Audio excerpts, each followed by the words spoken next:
শুক্রবার তুরস্কে যুদ্ধবিরতি নিয়ে আলোচনা করতে বৈঠকে বসে রাশিয়া ও ইউক্রেন। যুদ্ধবিরতি নিয়ে কোনো সমঝোতায় না আসলেও 1000 করে যুদ্ধবন্দী বিনিময়ে একমত হয়েছে দুই দেশ। যুদ্ধ শুরু হওয়ার পর এটি হবে দুই দেশের মধ্যে সবচেয়ে বড় বন্দী বিনিময়।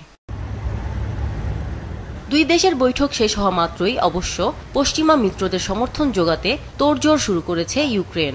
বৈঠকের পর ইউক্রেনের প্রেসিডেন্ট ভলোদিমির জেলেনস্কি সামাজিক যোগাযোগ মাধ্যম এক্সে জানান, তিনি মার্কিন প্রেসিডেন্ট ডোনাল্ড ট্রাম্প এবং ফ্রান্স, জার্মানি ও পোল্যান্ডের নেতাদের সঙ্গে ফোনে কথা বলেছেন।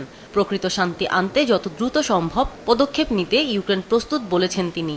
পশ্চিমা মিত্রদের কাছে ইউক্রেনের দাবি, ট্রাম্পের প্রস্তাবিত 30 দিনের যুদ্ধবিরতিতে সম্মত না হলে রাশিয়ার ওপর যেন আরও কঠোর নিষেধাজ্ঞা আরোপ করা হয়। এদিকে দুই দেশের বৈঠকের পর ইউক্রেনের উত্তর পূর্ব দিকের সুমি অঞ্চলে বেসামরিক একটি বাসে রাশিয়ার ড্রোন হামলায় অন্তত 9 জন নিহত হয়েছেন। আহত হয়েছেন আরও 4 জন।